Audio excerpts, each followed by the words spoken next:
প্রধান যে প্রস্তাবনা উপস্থাপন করেছে, এটা দেখে আমরা স্বাগত জানাবো তো দূরের কথা, বাংলাদেশের আলেম সমাজ এবং ইসলাম প্রিয় জনতা আমরা স্তম্ভিত হয়ে পড়েছি। আমরা এখনো পর্যন্ত কল্পনা করতে পারছি না, চিন্তা করতে পারছি না যে আগস্ট বিপ্লবের পরবর্তী বাংলাদেশে এই ধরনের কোরআনের বিরুদ্ধে কটাক্ষকারী কোনো প্রস্তাব রাষ্ট্রীয় পর্যায়ে উত্থাপিত হতে পারে। ডক্টর ইউনূস সাহেবের ভেরিফাইড ফেসবুক পেজ থেকে প্রতিশ্রুতি ব্যক্ত করা হয়েছে এই নারী কমিশনের প্রস্তাবনাকে, তাদের সুপারিশকে যথা দ্রুত সম্ভব তারা বাস্তবায়ন করার প্রতিজ্ঞা করেছেন।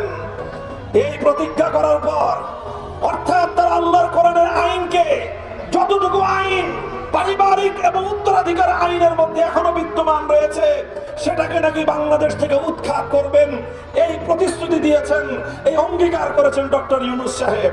আগামী 3 তারিখের পূর্বে বিতর্কিত নারী কমিশনের প্রস্তাবনা প্রত্যাখ্যান করে, প্রত্যাহার করে এই কমিশন যদি বাতিল না করা হয়, সোহরাওয়ার্দী উদ্যান থেকে পরবর্তী কর্মসূচি ঘোষণা করতে বাধ্য হবে হেফাজতে ইসলাম।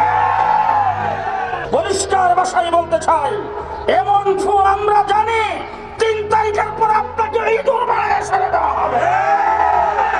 3 তারিখ পর্যন্ত টাইম, আপনি কি করবেন করে ফেলেন। 3 তারিখে সোহরাওয়ার্দী উদ্যান থেকে আমরা আপনার দিকে হয়ে ফু দিলে আপনি টিকবেন না। সুতরাং বাংলাদেশে কোরআনের বিরোধিতা করে তসলিমা নাসরিন টিকতে পারে নাই, আজকের কমিশনও টিকতে পারবে না। একটা একটা করে মাটির নিচ থেকে ধরে না তাদের চামড়া তুলে ফেলা হবে,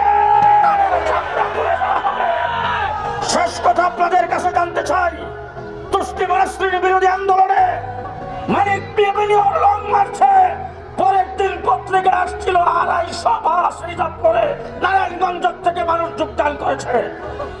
3 তারিখে আপনারা সেই ইতিহাস সৃষ্টি করতে রাজি আছেন কিনা? রাজি আছেন? কে কে রাজি আছেন? রাজি আছেন সবাই? তাহলে আজকে